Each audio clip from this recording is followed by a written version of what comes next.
Hello everyone, it's Darek here from Caliathletics, and today we're going to talk about what is the key to progress in calisthenics and to move from the beginner or intermediate stage to really advanced.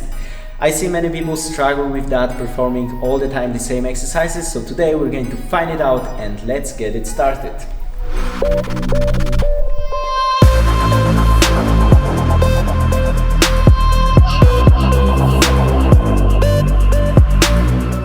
I really often see people working with the only basic exercises such as push-ups, pull-ups, dips, leg raises and so on. And since it's a great way for beginners to build a solid calisthenics foundation, if you perform it all the time again with the only goal of increasing repetitions, maybe from time to time you add additional weight, you'll be never able to get that superhuman strength and calisthenics skills. So because of that, if you really want to get stronger, you have to work towards the different positions, different leverage, different resistance, and also work on the balance. So right now I'm going to show you how you can adjust that into your workout program, and let's start with the pushing exercises.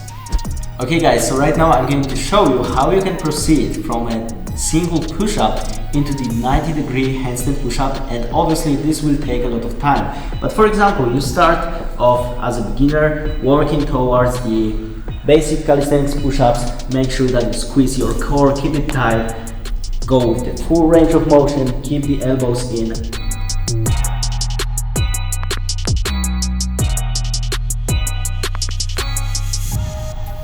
Once it becomes really easy, it's not challenging anymore, let's focus a bit more on the shoulders. So we're going to proceed from the normal push-up into the pike position, then going for the pike push-ups.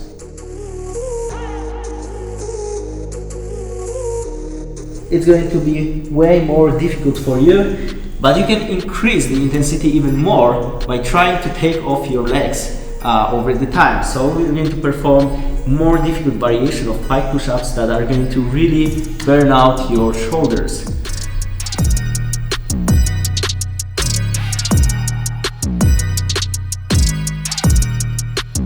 After some months, if we got enough strength to perform this exercise, why not focus a bit more on the balance? So maybe let's try to move from the pike push-up into the headstand. So it's going to look something like this.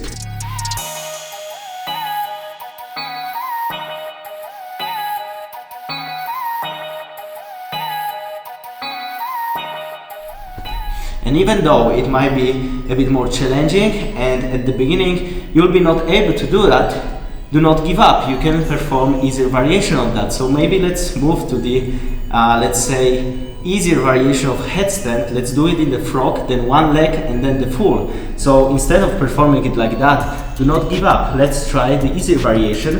That will look like this. Once you are able to hold it, let's try to strengthen your leg. And then over time, the full headstand. Once we got that, we can move to the wall and perform the wall-assisted handstand push-ups. So you're going to kick out into the handstand position. Make sure that only your heels are attached to the wall, and from that, perform handstand push-ups.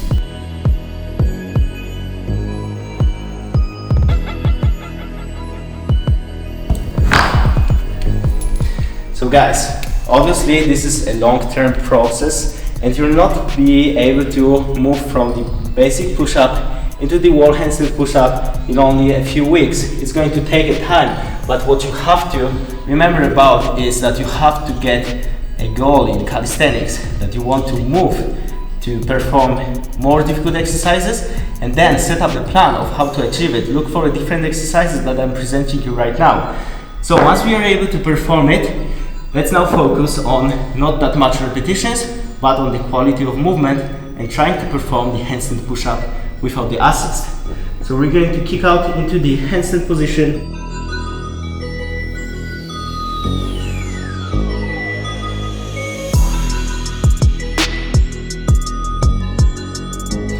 This movement is really challenging and it's going to take a lot of time, but it's possible if you work towards different exercises. If this one is not achievable, maybe let's try the negative at handstand. So we're going to kick out into handstand position, then going to headstand and hold. If you're able, try to press up. This variation is really demanding, but there's even more challenging exercise, that is the 90-degree handstand push-up. If you're able to do that, you can say that you're advanced in calisthenics.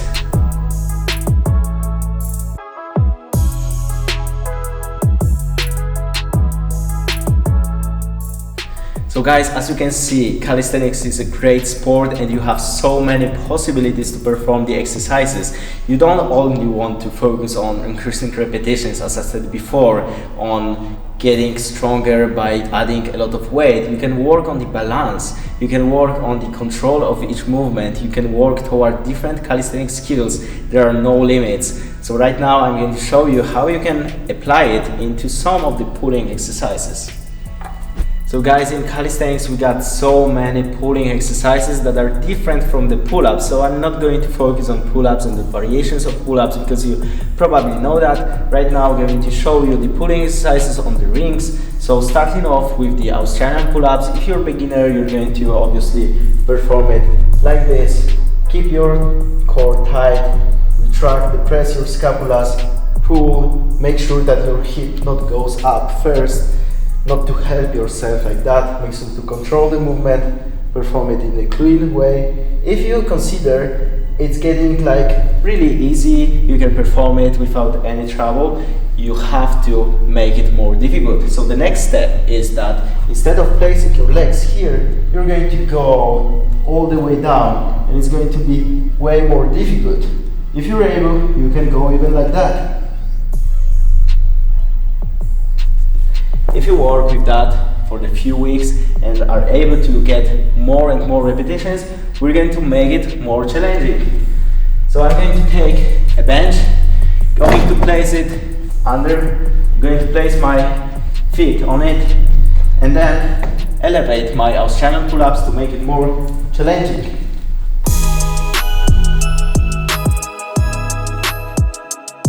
Okay, what if this becomes easier? How about the archery elevated Australian pull-ups?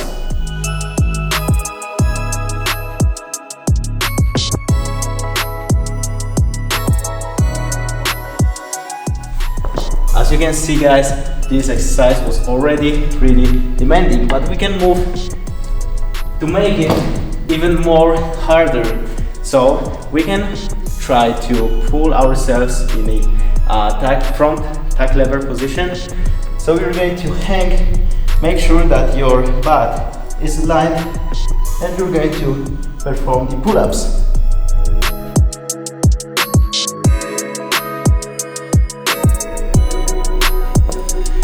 So guys, after you perform sort of superset, you have to get some rest. Make sure to keep it for, let's say, at least 2 minutes in the more demanding exercises, because shorter rests have not much of the benefit.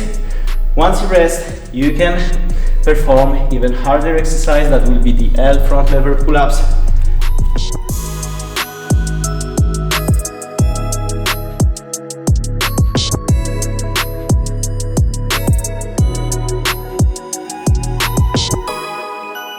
So guys, as you can see, with this only tool, you can perform so many pulling exercises that are different from the pull-ups. You're working in a different way. Your muscles are going to take a lot of benefits of that. You're going to challenge yourself all the time. So guys, do not make calisthenics boring. It's a great sport. And let's move to the core exercises. Alright guys, so the third example of how you can move from a totally basic calisthenics exercise, that is a plank, into a really nice skill, that is the lalais push-ups in a plank position. So right now, let's say you're a beginner, you're starting with the calisthenics, you're learning the proper form of the plank, so make sure that you squeeze your glutes, squeeze your abs. You can also protract your scapulas to engage even more the serratus muscle, and you hold that position. Let's say it's challenging for you, that's good. But if you progress over time and you feel that the plank is not that much challenging, so after a minute of hold, you're getting off this and you feel like, okay, I could hold a bit longer, but like it's kind of waste of time. So you want to make sure that you change this exercise from your program and make it more challenging. So to do that, you move from the plank position into this one. It's going to be way more difficult and you're going to hold it. Once you feel it's not that challenging anymore, you can even hold a plank like this. How about the next variations? Well, from that position we can go into La Lane plank hold.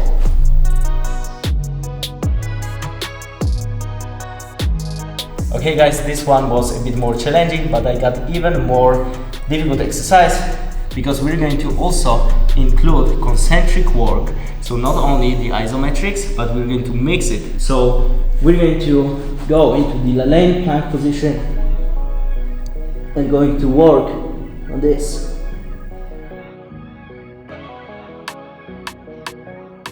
So what is the key to progress in calisthenics? Obviously the progressive overload. It simply means that you want to perform more and more each workout, and you can achieve it by a few methods. The first one is increasing repetitions week by week. The second one is the method I presented to you today, so moving to more advanced calisthenics exercises. The next one can be increasing sets, increasing the max holds when it comes to the isometric exercises, manipulating with tempo, and so on.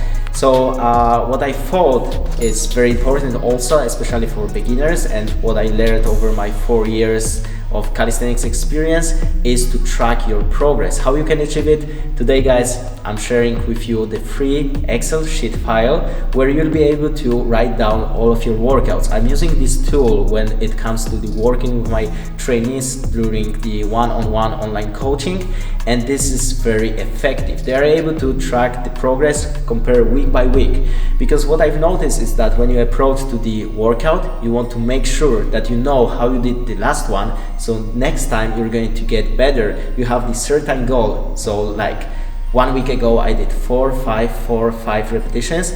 This week, today, I'm going to perform 6 in all sets, and then you got the progressive overload. So guys, you can download it from the description of this video. Hope it's going to be useful for you. Let me know how do you enjoy it. If you're interested, check my calisthenics workout program. And that was it for today. Thanks for watching and see you in the next video. Peace.